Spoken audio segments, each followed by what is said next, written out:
Nós vamos abrir a palavra de Deus em Gênesis capítulo 29. As crianças podem já se deslocar para suas salinhas. Gênesis capítulo 29. A partir do versículo 15. E eu peço para você silêncio, eu peço para você a total atenção à palavra. Nós vamos meditar, refletir um pouco acerca desse texto. E para quem ainda não sabe, na quarta-feira passada nós demos início a uma nova série de mensagens. Como nós encerramos a série antiga, que era a carta de Paulo aos Efésios, e graças a Deus nós começamos do capítulo 1 até a finalização do capítulo 6 e levamos aí algumas semanas. A proposta para esse mês é que não desenvolvamos uma série numa carta específica ou num livro no Antigo Testamento específico, mas que abordemos um tema, e o tema foi idolatria. Iniciamos na quarta-feira passada uma nova série de mensagens cujo tema é idolatria. E eu mandei no zap de alguns irmãos o primeiro texto, Fábrica de Ídolos, em que a gente abordou na quarta-feira passada Gênesis capítulo 3. E só para a gente entender esse texto aqui, eu quero apenas identificar o que é a idolatria. Porque um dos pontos de questionamento, quando a gente fala assim, nós vamos abordar o tema idolatria na igreja evangélica, um dos grandes pontos que vem ao coração, que vem à mente é: mas por que abordar o tema idolatria no contexto da igreja evangélica, sendo que esse tema poderia ser um tema apenas para pagãos, ou apenas como meio evangelístico para atingir pessoas que servem de fato outros deuses? E aí vem um questionamento em nosso coração: mas por que o tema idolatria? E por que vem esse questionamento em nosso coração? Porque associamos, e isso é uma questão histórica, sociológica, religiosa, associamos o assunto idolatria automaticamente apenas a rituais onde há imagens de escultura, imagens esculpidas, em que essas imagens são veneradas, em que essas imagens são adoradas e rituais são feitos e ofertas são dadas ou são concedidas. E aí, quando a gente olha para esse ambiente, quando a gente olha para essa imagem, a gente pensa da seguinte maneira: ali está um idólatra. Quando a gente olha para aquele que se prostra diante de uma imagem de escultura, a gente aponta o dedão da gente e diz: ali está um idólatra. Mas nós vimos na quarta-feira passada que idolatria vai além dessas coisas. Porque a idolatria não é apenas algo confeccionado pelas mãos, é algo que primeiro nasce dentro do coração. O que significa que por conta de Adão e por conta de Eva, desde o Éden, todo ser humano é um potencial idólatra, em que o Deus que ele idolatra é o seu ego, é a si mesmo, é ele mesmo. Ele pode tatear, procurar outros deuses, mas esses outros deuses são deuses que o coração dele mesmo fabrica para que a adoração seja voltada para ele. E nós vimos isso lá em Gênesis 3, quando Satanás oferece para Eva, em primeiro lugar, a possibilidade enganosa, mentirosa, de em comer do fruto, ela se tornar como Deus. E ela faz isso juntamente com o marido, com Adão, e eles desobedecem propositalmente, explicitamente, a ordem de Deus que disse não era para comer. Ali no coração do ser humano nasce a idolatria voltada para si mesma, em que o Deus é o próprio ego, é a própria vontade, os próprios desejos, em detrimento da vontade de Deus, do desejo de Deus, da ordem de Deus. E isso se repete constantemente, meus irmãos. Isso se repete constantemente. O que é um ídolo? Deus, com D minúsculo. O que é isso? Um ídolo é qualquer coisa que nós colocamos no lugar de Deus. Um ídolo é qualquer valor que demos para algo e atribuímos essencialidade àquilo, e atribuímos estabilidade por meio daquilo, e atribuímos segurança por meio daquilo. Quando nós olhamos para qualquer coisa, seja ela material, seja ela ideológica, seja ela sentimental, qualquer coisa do âmbito da criação, quando nós atribuímos para aquilo um valor que tem que ser dado, na verdade, para Deus, a gente está idolatrando. Isso é idolatria. Quando eu digo assim, se eu não tiver dinheiro, eu não sei o que eu faço, e aí eu entro em desespero por conta disso, significa que eu creio que é o dinheiro que me sustenta, é o dinheiro que traz estabilidade de fato, é o dinheiro que me dá segurança, é o dinheiro que me proporciona felicidade. E quando eu penso assim a respeito do dinheiro, eu estou dizendo, esse é o meu ídolo, esse é o meu Deus. Quando eu digo assim, se eu perder o meu filho querido, eu não sei o que eu faço da minha vida, eu acho que eu morro junto. Eu estou dizendo, o meu filho é a razão da minha felicidade, o meu filho é a razão da minha estabilidade, o meu filho é a razão da minha segurança, é o meu tudo. Eu estou dizendo, ele é o meu Deus, ele é o meu ídolo. Os irmãos compreenderam? Isso é idolatria. E é por isso que a igreja evangélica precisa tratar dessas coisas. Porque muitas vezes nós olhamos para aquele que está prostrado diante dos deuses ou ídolos de pedra, mas nos esquecemos de auditorar o nosso coração. E aí, quando menos a gente percebe, nós estamos sendo movidos por ídolos e por deuses que o nosso coração produziu e está infestado deles, está amontoado deles. E às vezes a gente não percebeu, porque os nossos olhos estavam voltados para apontar outros. Mas a ideia dessa série, no decorrer desses cultos, é fazer com que a gente reflita acerca de nós mesmos em relação ao nosso coração. Como é que está o seu coração e quais os ídolos que têm tentado ganhar o trono que é de Deus? Quais os ídolos que têm tentado subir no trono que pertence a Deus? Será que é um sentimento em relação a alguém? Será que é uma codependência relacional? Será que é o orgulho? Será que é o achar a si mesmo cheio de razão? Será que é o sentimento de não dar o braço a torcer? É o que a gente vai ver nesse Gênesis capítulo 29. E por que, pastor, eu escolhi Gênesis 29 para falar sobre um contexto de relacionamento, para mostrar sobre idolatria?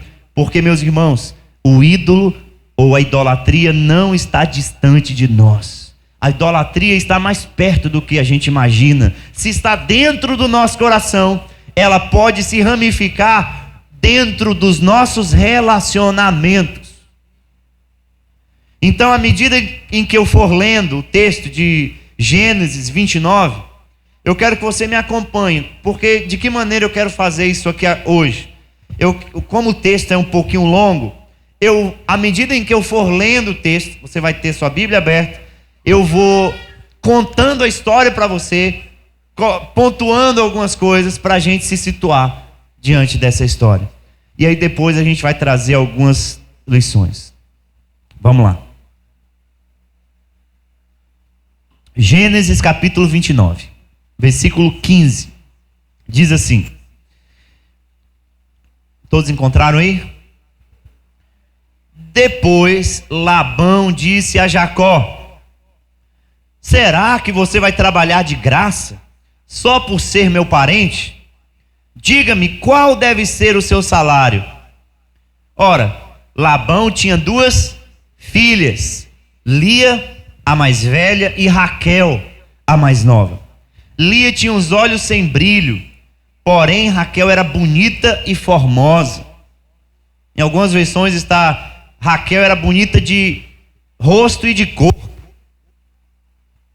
Como Jacó amava Raquel, disse a Labão: trabalharei para o Senhor durante 7 anos, para poder casar com Raquel, sua filha mais nova. Labão respondeu: é melhor dá-la a você do que a outro homem. Fique aqui comigo.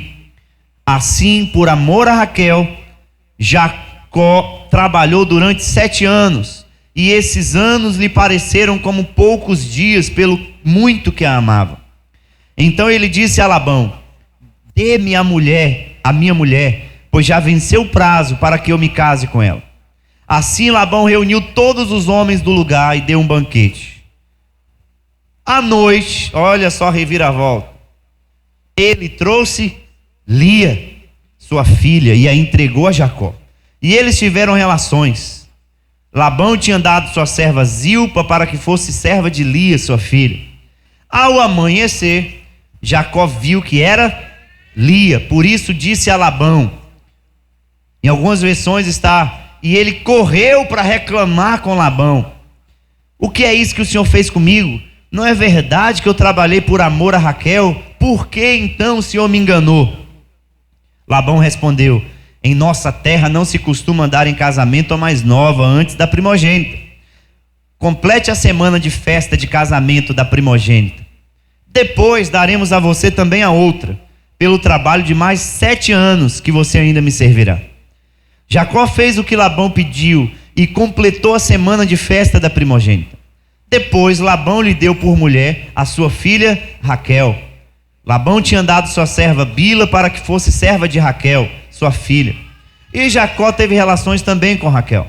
Ele amava Raquel mais do que amava Lia, e continuou trabalhando para Labão durante mais 7 anos. Vamos parar um pouquinho aí, mas deixa a sua Bíblia aberta, porque daqui a pouco a gente vai ler versículo 31. Só para explicar para os irmãos o que está acontecendo. Jacó, os irmãos conhecem a história de Jacó e sabem que Jacó era um exímio enganador. Tanto é que o nome dele é usurpador. E ele enganou o seu irmão Esaú, enganou o seu pai Isaque, em conluio com sua mãe Rebeca. E com enganação ele teve direito à primogenitura, ele teve direito à bênção do pai.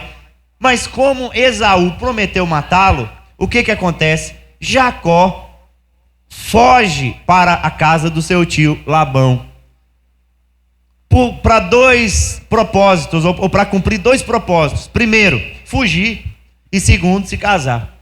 Quando ele se encontra com Raquel num poço, e vê Raquel, e olha para Raquel, e entende que é parente dele, o texto diz que ele se apaixonou tanto, que ele chora. O homem se apaixonou mesmo. Chorou ao ver Raquel. E aí, quando Raquel levou Jacó para Labão, e eles conversaram, e ele explicou todas as coisas, e disse que queria trabalhar para Labão, Labão propôs algo para ele: ó, você vai trabalhar para mim, mas você não vai trabalhar de graça. O que você quer?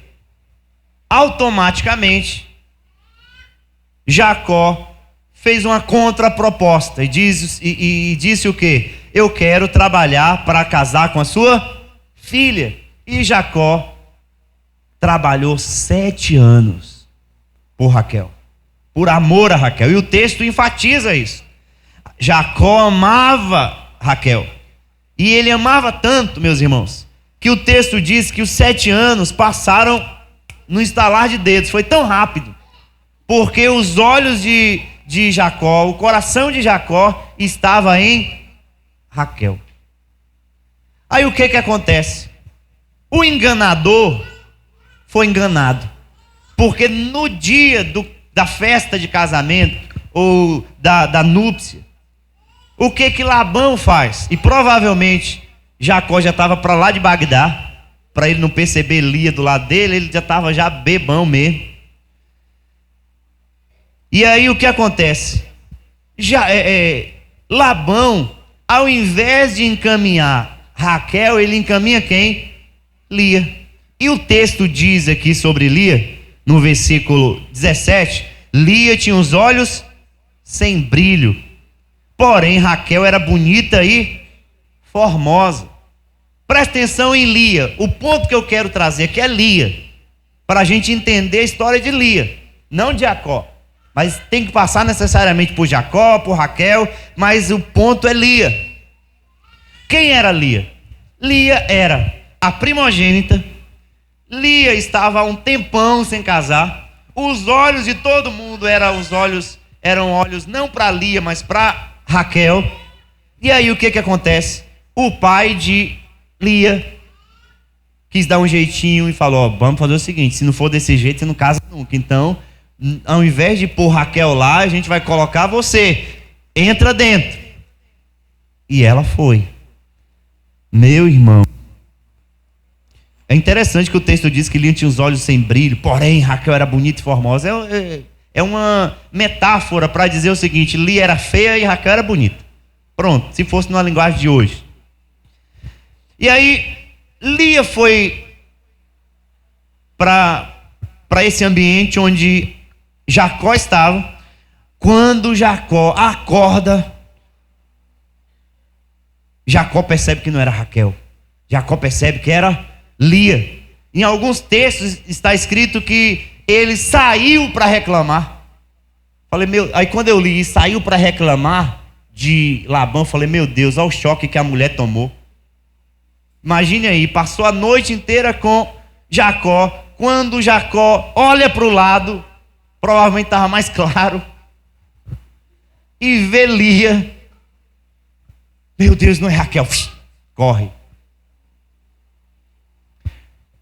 E aí, meus irmãos, a reclamação não deu jeito, porque já estava casado. E aí a resposta de Labão foi: em nossa terra não se costuma dar em casamento a mais nova antes da primogênita, então você vai ter que ficar com ela também. Completa a semana de festa de casamento e trabalhe mais 7 anos, agora sim por Raquel. Mas como Jacó amava Raquel, o que ele fez? Se dispôs a trabalhar por mais 7 anos e se casou com Raquel. Mas no versículo 30 o texto diz que Jacó amava mais Raquel do que Lia. Se coloque no lugar de Lia agora. Se coloque no lugar de Lia. Alguém que sempre foi preterida, não preferida, preterida. Alguém que provavelmente era machucada o tempo inteiro pelos olhares, inclusive dos pretendentes. Se ela tivesse pretendente.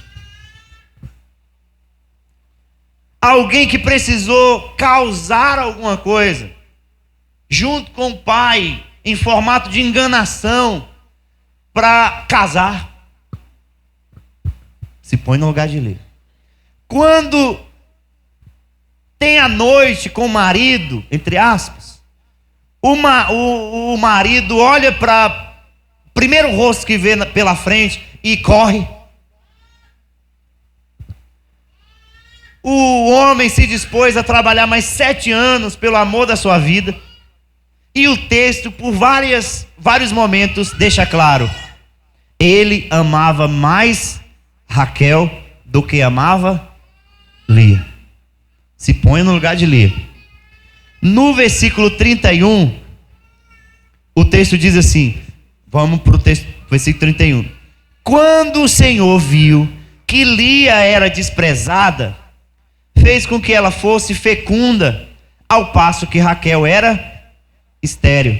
Assim Lia ficou grávida e deu à luz um filho, a quem deu o nome de Ruben, pois disse: o Senhor viu a minha aflição, por isso agora o meu marido vai me amar. Ela ficou grávida outra vez e deu à luz um filho e disse: o Senhor ouviu que eu era desprezada e me deu mais este filho. E deu-lhe o nome de Simeão. Lia ficou grávida ainda outra vez e deu à luz um filho e disse: agora, desta vez, o meu marido se unirá mais a mim, porque lhe dei à luz 3 filhos. Por isso lhe deu o nome de Levi. Mais uma vez ela ficou grávida e deu à luz um filho. Então disse: desta vez louvarei o Senhor. E por isso lhe deu o nome de Judá. E depois disso não teve mais filhos. Só até aí. Então olha só o que acontece.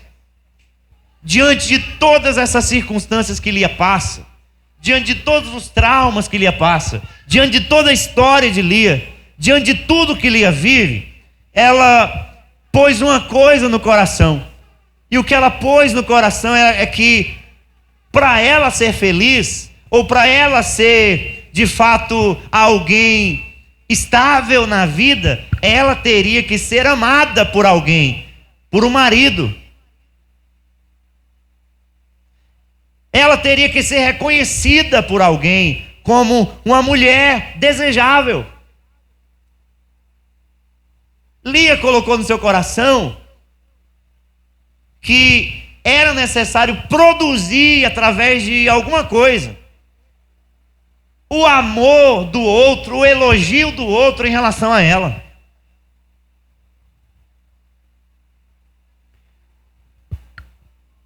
Tanto é que olha só o que acontece com Lia. A palavra de Deus diz que quando Deus viu que Lia estava sendo desprezada porque Jacó amava mais Raquel do que a ela, Deus interviu a favor de Lia e Deus lhe fez fecunda. Deus lhe fez abundantemente fecunda, porque ela começou a ter filhos em abundância. Mas à medida em que ela começava a ter os filhos, ela começava a pensar da seguinte maneira: agora o meu marido vai me amar.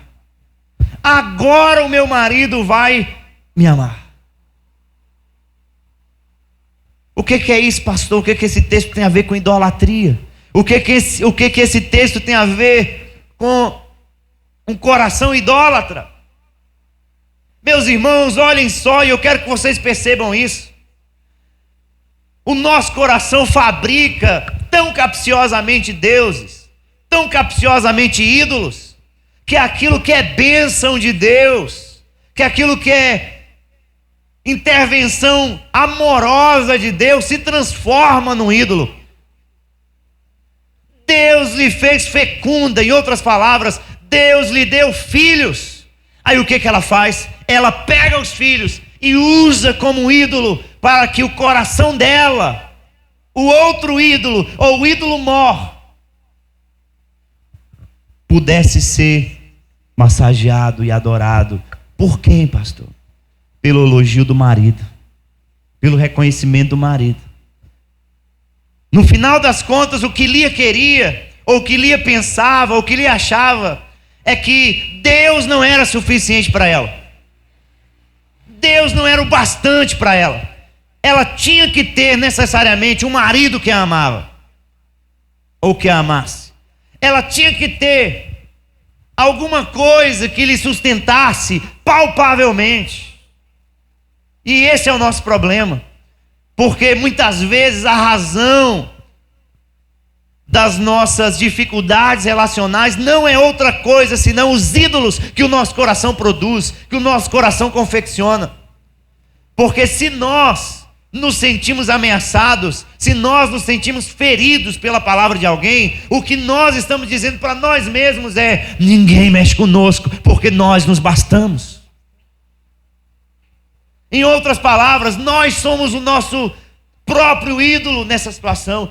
E Lia, o coração dela, entendia que ela, a alma dela, os desejos dela, a vontade dela, tudo que estava por detrás das ações dela, tinha que receber elogio, tinha que receber reconhecimento, tinha que ser satisfeito, porque o ídolo é isso. Aí o que ela faz? Deus lhe abençoa com filhos. Aí o que ela faz com os filhos? Agora o meu marido vai me amar. Por que Lia não olha para os filhos e diz: muito obrigado, Deus, porque ainda que o meu marido não me ame, o Senhor me ama. É isso que é idolatria. Quando a gente pensa que é o marido, ou que é a esposa, ou que são os filhos, ou que é um emprego bom, ou que é estabilidade, ou que é concurso, ou que é qualquer coisa, ou que é o sentimento de alguém que a gente acha importante, atribuído a nós, isso vai fazer a gente ser o mais seguro, o mais estável, o mais reconhecido do mundo. Isso não tem outro nome. Isso se chama ídolo, idolatria. Porque por detrás daquelas intenções, por detrás da mobilização, por detrás das ações, está um desejo só: ser satisfeito. Ser satisfeito. Esses dias eu estava conversando com um irmão, e depois da quarta-feira, e eu fiquei muito alegre por ter essa conversa. Ele dizendo assim para mim: pastor, depois do entendimento sobre a idolatria, eu comecei a perceber quantos ídolos tentavam meu coração e quantos ídolos me prejudicavam, quantos ídolos penetraram em meu coração e moviam as minhas ações, de tal maneira que eu me preocupava, e a preocupação causava efeitos terríveis em mim, porque eu deduzia ou pensava que era coisas desse mundo que iria me fazer estável, iria me fazer feliz, iria me fazer seguro. Se o nosso olhar estiver voltado para qualquer coisa dessa terra, e a gente atribuir um valor essencial àquilo que na verdade tem que ser de Deus, o que a gente está fazendo é idolatrando. Idolatrando. E aconteceu com Lia aqui. Perceba uma coisa: quando o Senhor viu que Lia era desprezada, fez com que ela fosse fecunda. Você sabe o que o ídolo faz? Quando os nossos olhos estão voltados para os ídolos, e a gente se move em direção a eles, pensando que eles irão nos satisfazer, pensando que eles são a razão da nossa felicidade e não Deus, a gente despreza as coisas boas de Deus. Pior, a gente usa as coisas boas de Deus para alcançar um fim, um meio, um fim, um objetivo. É isso que acontece. Você sabe por que muitas pessoas às vezes se encontram deprimidas? Muitas pessoas ansiosas, muitas pessoas com dificuldade de relacionamento. Sabe por quê? Porque elas têm um ídolo chamado ego, que está sentada ou sentado no trono das suas motivações, das suas ações, das suas reações, dos seus relacionamentos. E se não for destruído, o ídolo exige sacrifício.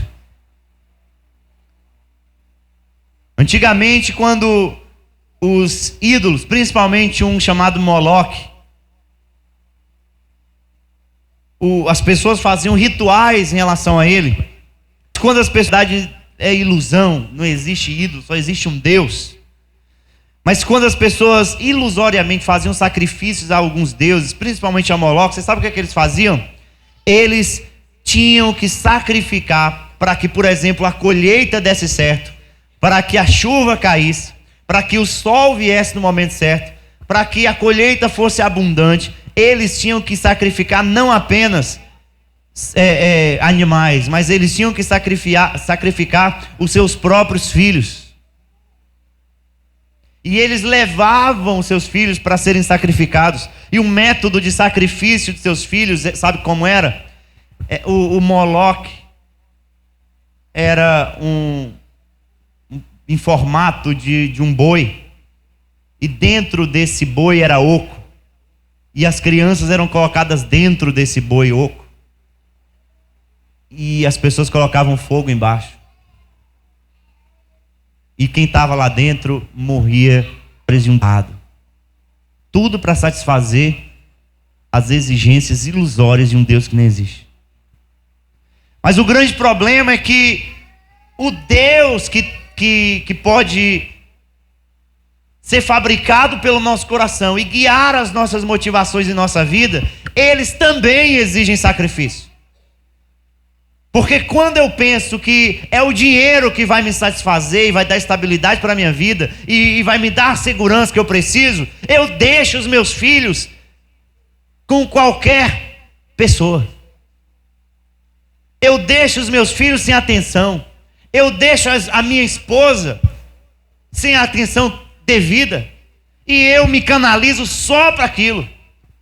Quantos casamentos destruídos, principalmente por pessoas que estão galgando grandes patamares financeiros, porque eles precisam de segunda a segunda fazer tanta coisa, realizar tanta coisa, ser ativista em tanta coisa, mas aí enquanto isso, o que se sacrifica? A sua família. Os deuses exigem sacrifícios. Quantas vezes, esses dias, algum tempo atrás, chegou uma pessoa no gabinete, lá em Itamaraju, para conversar comigo, um rapaz. Aí ele disse assim, ele junto com a esposa, aí a esposa disse assim: pastor, não estou aguentando mais não, pastor. Não estou aguentando não, por causa de uma dificuldade que ele tem.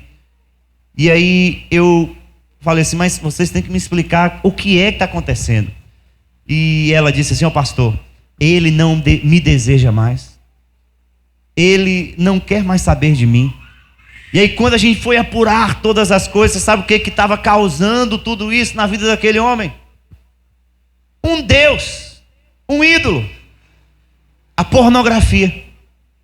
Ele estava tão envolvido com a pornografia, tão envolvido com o mundo da virtualidade, com os desejos postos ou postos para fora, expostos, numa situação que nem existe na verdade, é ilusão.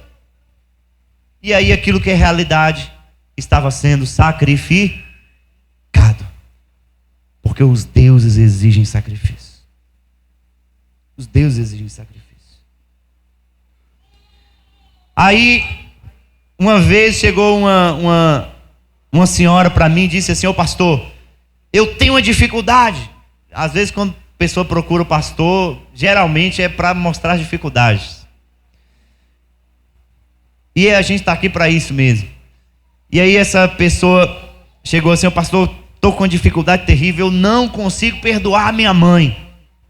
E pensa aí, já era uma senhora, Emerson. Essa pessoa que chegou para mim já era uma senhora. E a mãe dela tinha aí mais de 80 anos. Outra senhora. E ela disse assim para mim: Lia, eu consigo perdoar a minha mãe. E eu mostrei na Bíblia, e eu li alguns textos, e aí foi nesse momento que ela falou: não, só se Deus falar e soprar no meu ouvido. Eu falei: a Bíblia está aqui, você quer que sopre no ouvido? Eu tenho que ler em voz alta para você entender. Aí naquele momento, conversando com ela, identifiquei o ídolo no coração. E eu disse para ela assim: por que você permite que o seu orgulho Por que você permite que o achar que foi desprezado o tempo inteiro, que foi humilhado o tempo inteiro por sua mãe, cause esse envenenamento dentro de você mesmo? Porque você não apenas não se dá com sua mãe, por conta desse ídolo, você não se dá com ninguém. Você sabe o que aconteceu quando eu falei isso para ela? Na hora ela despertou e falou: meu Deus, eu carrego dentro do meu coração um ídolo há muito tempo. E eu disse para ela que se nós percebermos, e a ideia da Bíblia é justamente isso, fazer uma auditoria no nosso coração para a gente entender quais são os ídolos fabricados, e esses ídolos que movem a gente, eles precisam ser destruídos. Deus não vai destruir por você. Antigamente, e você vê isso no Antigo Testamento, quando o povo de Deus estava se relacionando com outros deuses, estava adorando Baal, adorando Moloque, adorando outros deuses, Deus nunca chegou lá no arraial daqueles crentes e usou o seu poder para derrubar qualquer ídolo. Nunca Deus propositalmente chegou assim: eu vou tirar de vocês aqui agora esses ídolos. Você sabe o que Deus sempre fez? Levantou profetas para mostrar que havia ídolos. Deus levantava pessoas para dizer: ei, preste atenção no seu coração, preste atenção na sua vida, preste atenção no tipo de relacionamento que vocês têm, preste atenção naquilo que a psicologia chama de codependência, que na verdade é idolatrar o outro.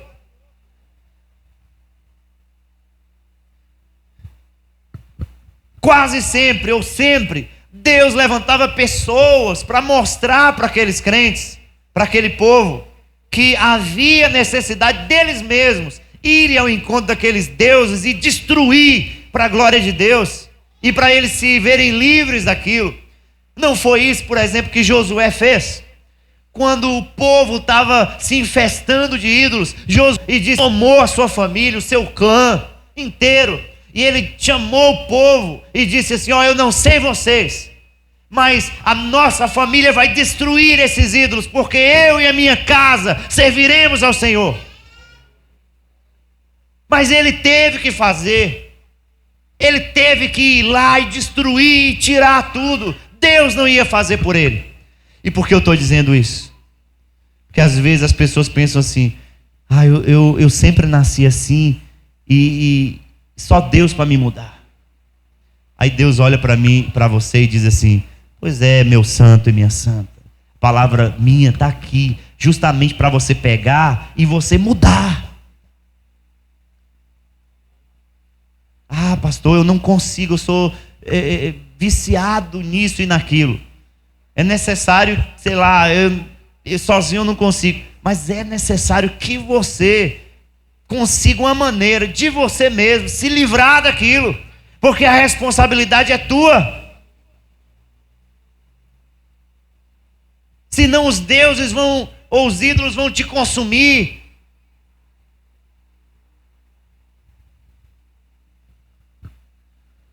Ah, pastor, o que mais são os ídolos?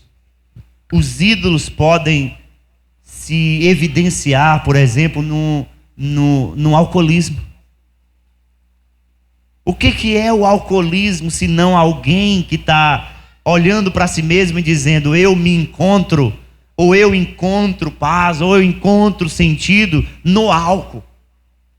Não é o álcool em si mesmo, mas o álcool é um meio pelo qual ele está dizendo para si mesmo: eu quero satisfação, eu quero ser suprido de alguma maneira, e eu acho que aquilo ali é o ponto, é o álcool. Aí outros fazem isso em relação à droga, outros fazem isso em relação ao dinheiro, outros fazem isso em relação a relacionamento, a parceria, outros fazem isso em relação a status na sociedade, Outros fazem isso em relação a sexo. E por aí vai. É uma gama de possibilidades. Mas o grande ponto é: e o coração? E o coração? Quando a gente lê a história de Lia, eu já estou encerrando. Quando a gente fica a história de Lia aqui, a gente vê alguém que num determinado momento estava tão fixada em ser reconhecida e amada pelo marido, porque ela entendia que o amor do marido iria lhe satisfazer, que ela se esqueceu daquilo que estava acontecendo nos bastidores. E o que estava acontecendo, pastor? Não sei se vocês perceberam no texto, mas é como se, por exemplo, Lia tivesse com um coração aqui na sua mão. Vamos usar isso simbolicamente, dizendo assim: toma, meu coração é seu. E aí aquela pessoa está dizendo: não quero o seu coração, porque eu amo o outro. Não, toma seu coração, o meu coração é seu. E a pessoa desprezando, a pessoa rejeitando, a pessoa humilhando, a pessoa não querendo, a pessoa se esquivando, e ela pensando lá dentro dela mesma: se ele não fizer nada a respeito, se ele não elogiar, se ele não reconhecer, se ele não me satisfizer,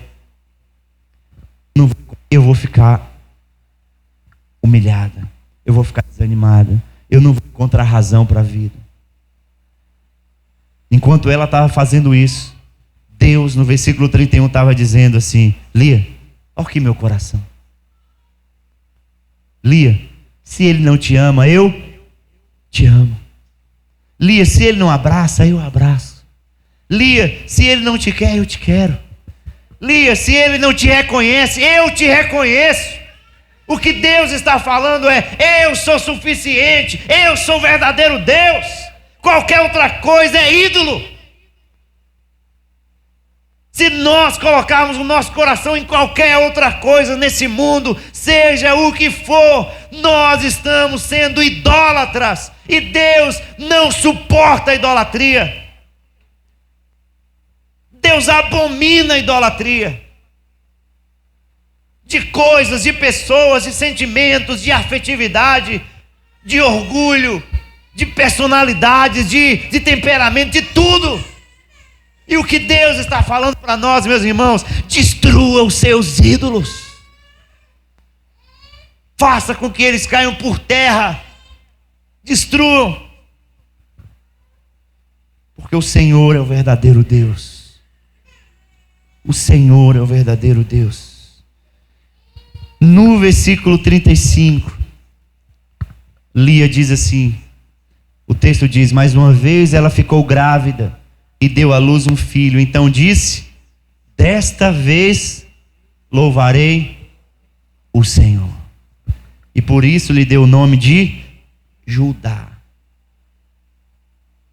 E aí quando a gente lê a história, a gente vai ver que o filho Judá foi o elo principal da tribo de Judá, da qual veio o rei Davi e da qual veio Jesus. Porque foi justamente o filho que ela olhou para o céu e disse: não, esse aqui é para o Senhor. Eu reconheço Deus como o meu benfeitor. Eu reconheço Deus como o meu sustentador. Eu reconheço Deus como o meu provedor. E aí deu o nome de Judá. Como é que está seu coração, meu irmão? Quais ídolos ele tem fabricado? Quais ídolos? Quais ídolos ele tem fabricado? Ah, pastor, eu não tenho ídolo nenhum. Você já forjou um ídolo agora.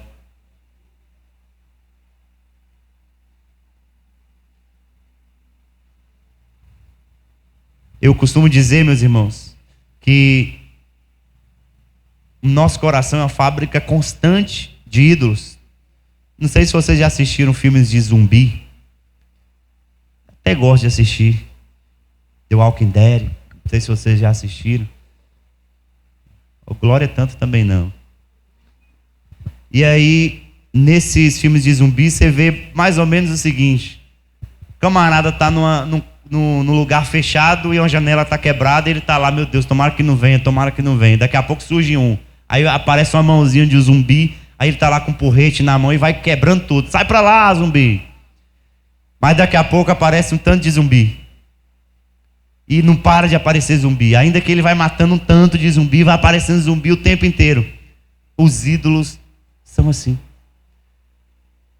Quando você destrói um aqui, você tem que tomar cuidado para não surgir outro. Quando você destrói aquele outro, você tem que tomar cuidado para não surgir outro.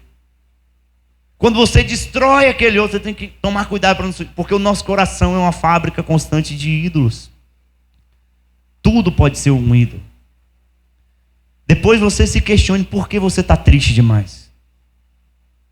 Por que você está ansioso demais? Você já parou para pensar que às vezes aqueles que estão ansiosos demais são porque geralmente ele olha para o outro dia, para aquilo que vai acontecer e pensa assim: não, eu tenho que fazer alguma coisa? O que ele está dizendo? Não adianta confiar em Deus, que me supre, que me sustenta. É necessário que eu faça todas as coisas, inclusive no lugar de Deus, porque eu sou o meu próprio Deus. Não estou dizendo que você vai cruzar os braços agora e falar: agora Deus me dê tudo. Não é isso. Ó Deus, agora distribua para mim. Não é isso. A questão é o coração. Onde está seu coração? Amém, meus irmãos? Que diante de todas essas reflexões, a gente tenha um só prato, um só objetivo: auditorar o nosso coração para destruir os deuses que certamente estão aí. Quais são eles? Você vai identificar. Quais são eles? Você vai identificar. Mas ao mesmo tempo você tem que destruí-los. Porque senão Deus não vai ser honrado na sua vida. E pior, os ídolos vão exigir os sacrifícios necessários. E você vai perder muito com isso.